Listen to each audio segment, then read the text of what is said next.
What is up, my brothers and sisters? Hope you're all having a terrific day. Today, I'm super hyped up for this video because I'm going to be talking about one of my all-time favorite films of all time. Definitely my favorite Western film of all time. One of my favorite Steve Mcqueen films. I'm a huge Steve Mcqueen fan. Not only is he as a person super cool, he's a super cool guy, which I'm going to do a video on Steve Mcqueen at some point because he's just a terrific dude. His characters are obviously cool because, you know, he has a certain acting style. He kind of acts the same in most of his films, except in this one, which I'm going to explain his character a little bit. I think it's one of his most developed and his deepest character that he's ever done, in my opinion, in his acting career. And it was the last film that Steve Mcqueen ever starred in. It wasn't the last film that was ever released.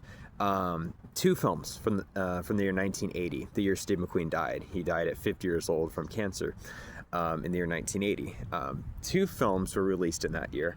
Tom Horn, which is the film I'm going to be reviewing today, absolute masterpiece of a film, and The Hunter, which is not as much of a masterpiece. So this film was filmed after The Hunter, but The Hunter is released after the filming. It was the last released film that Steve Mcqueen ever did. The Hunter was released later on in the year of 1980, but that was just because of production.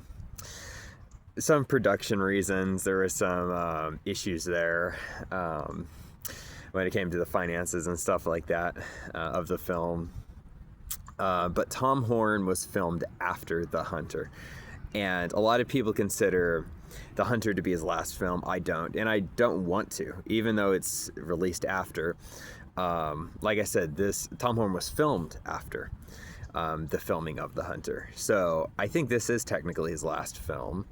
Last film he starred in, at least, and it's a much better film. I don't like The Hunter. I think it's one of his weakest films he's ever been in, but today we're talking about Tom Horn. This film is a terrific masterpiece. It's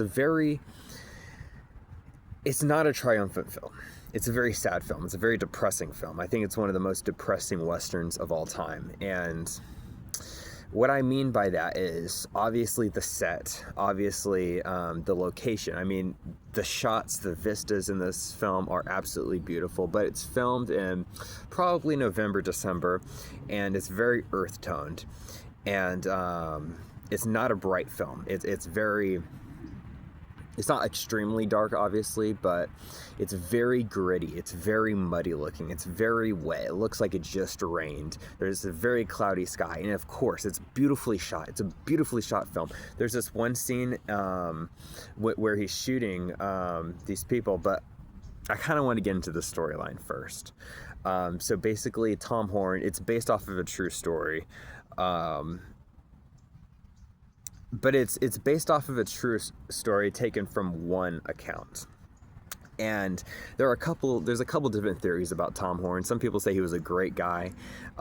He was a war hero, and that he was a good person. He was a good meaning man, and he was just hired to solve a problem, which was in the expansionist era in American history.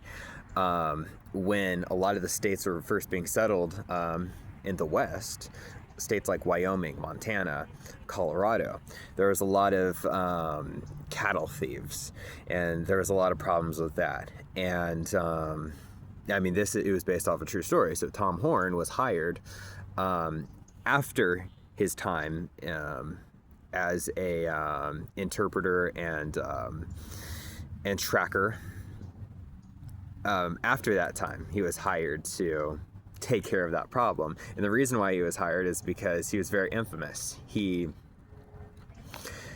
was an expert sharpshooter, and he killed a lot of people, and he aided the killing of a lot of people. So he was a tracker and interpreter, and it was pretty much because of Tom Horn Geronimo, which is one of the leading Native American, Indian, indigenous, whatever you want to call it. He was one of the leading figures of the revolution against the settlers in the West. And basically he got Geronimo captured, which a lot of people view Tom Horn as a hero. This is real life and in the film. But the film takes off after that. It takes off, I think it's like 15, 20 years after Geronimo's captured, after the settlers won that war, after the expansion, and while it's taking place. So you're really seeing a change in the West. It's going from the Wild West of cowboys and just killing people to this very civilized, and in this specific film specifically, it's focusing on the more, I don't know if I'd say upper class. I was gonna say aristocratic, but the upper class of this area, you know, the people that are founding the town, founding the towns, and building up their farms, building up their cattle ranches.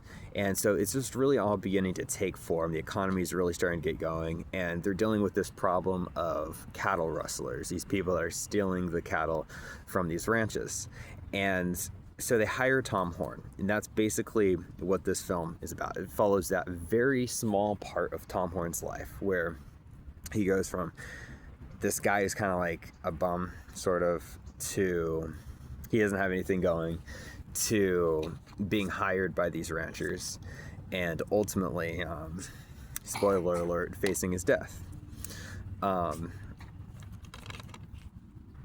So there's a lot of underlying themes of Tom Horn that are alluded to and sometimes spoken of, and it's the trauma that's associated with war. And this is relatable to any generation, but specifically in Tom Horn, I mean, he was a product and a hero, considered by a lot of people to be a hero of his time. And like I said, there's kind of a controversy, a historical dispute, whether Tom Horn was a hero, or if he was a war criminal and a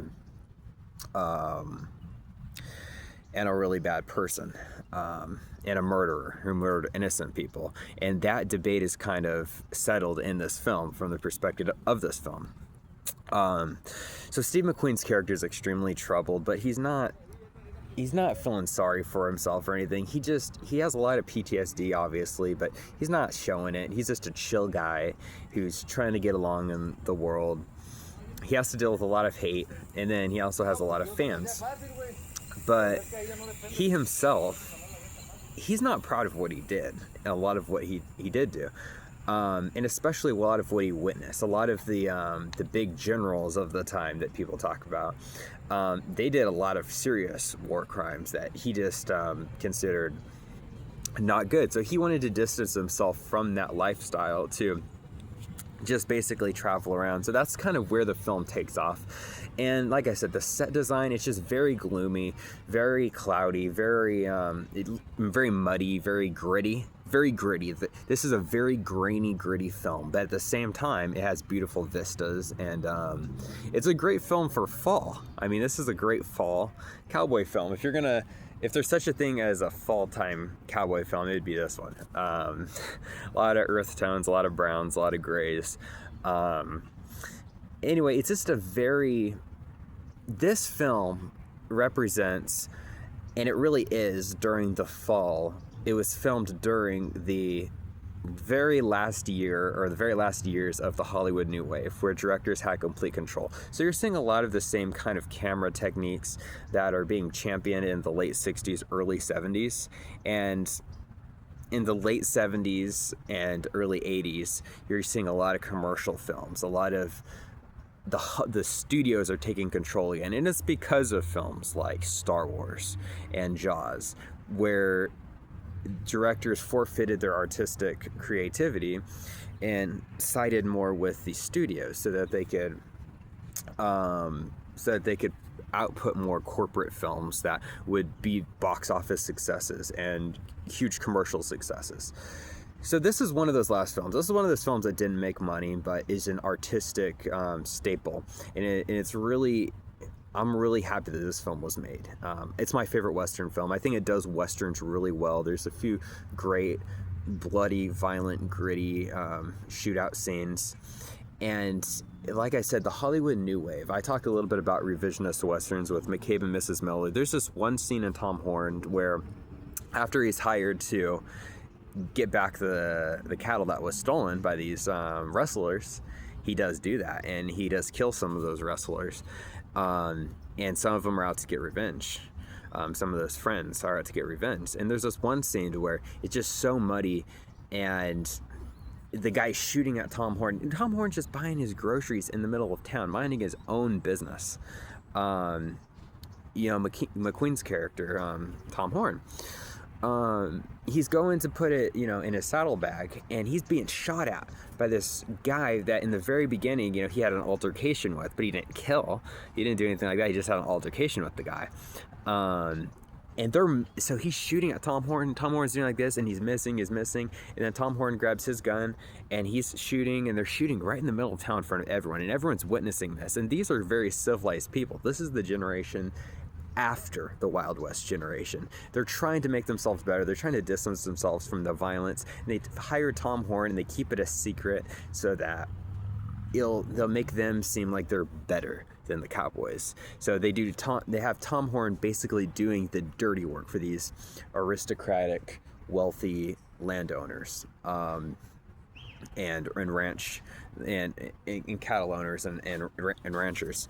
So basically, I really like how it shows the realism of the West in this shootout, to where they're shooting each other in the middle of town. They're shooting at each other, and they're missing, and they're reloading, and they're like looking around, trying to make sure that they're right out. There's nowhere to hide. They're shooting directly at each other, and they're missing. There's nowhere to hide, and the mud is on the revolvers, and they're trying to squeeze it, and it's slipping because of the mud, and it shows that, and it's very realistic to what I believe Western shootouts would look like. Anyway, back to the plot. From the perspective of this film, Tom Horn is a martyr.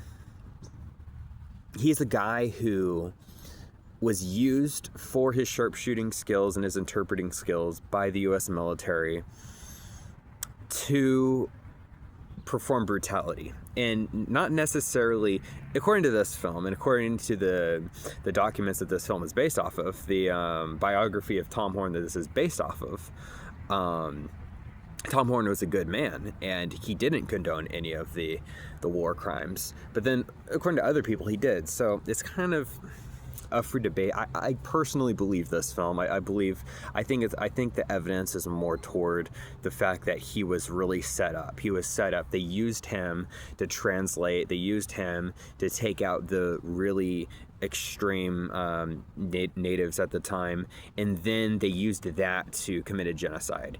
And Tom Horn in this film, he comes from the place of not supporting that. And like I said, it doesn't show any of that in the film, but it alludes to it several times. And it takes off of what his state of mind is after this, because it really does. It puts a big burden on him. He's not a happy guy. He's not a depressing, sad sack. He's not a complete loser, although he kind of doesn't have much going for him. But he has this personality, which Steve McQueen really expertly portrays, and you have a guy who's kind of deteriorating, both mentally and physically. And unfortunately, this is what Steve McQueen, the legendary actor, what he was going through at the time, because like I said, this was the last film he ever starred in. Anyway, I love the fact that there's not a lot of music in this film. There's not grandiose music, and there is some during some of the scenes, but it's a very quiet film. It's a very gritty film. It's a very gloomy film. And like I said, it's not over the top. It's not acting. There's no pity parties in the film. Like, you can make a film that represents something without being over the top. And I feel like in movies nowadays, the characters have to be over the top. I mean, Tom Horn, Steve McQueen, they're very masculine people. The character of Tom Horn, very masculine. Steve McQueen himself, very masculine. He doesn't need to be crying on screen. But it does represent kind of like a Rambo-based figure, to where he's an outsider without being as extreme and over the top about it. He's this guy that they use.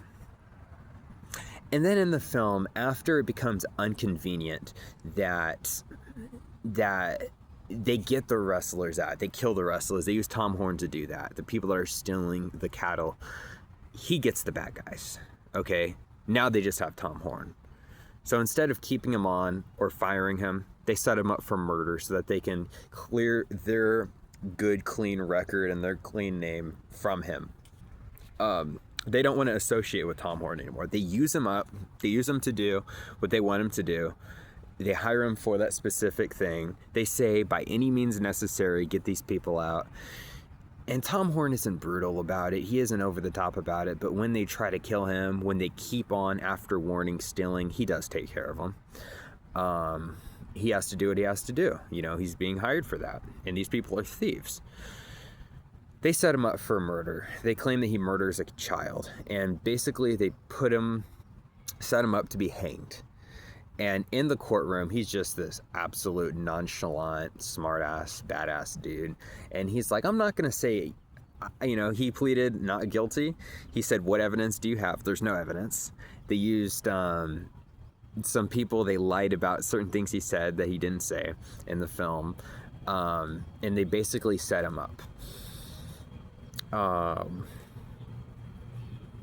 the very end of the film, it's like, he's set up to be hanged. No one wants to pull the lever, so he has to stand on this weighted thing. So they put the noose around him. He steps on this dropping door, and basically the water is filling up. And once it gets to a certain weight, it'll drop because no one wants to pull it because everyone knows he's innocent. Even the people setting him up don't want to do it because they don't want the blood on their hands because they're religious people, which they don't want the murder on their hands, but they're the ones setting them up, so they're the ones that's basically causing that to happen. It's such a powerful reflection on his character, and Steve McQueen expertly portrays it. He portrays this guy who is dealing with a lot of things. He gets hired, he gets some purpose to his life, and then he gets it all taken away, and he's all murdered, and he becomes a martyr for their cause. He's just a guy struggling to get past his history, things that he's witnessed, things that he's semi-responsible for, that he doesn't even support or condone, and that's what they do to him. Like I said, I love the way it's shot. It's one of the last films that's shot like this. One of the last films that has the shaky camera work in some parts, the gritty, bloody violence in some parts, and then at the same time can also show beautiful vistas.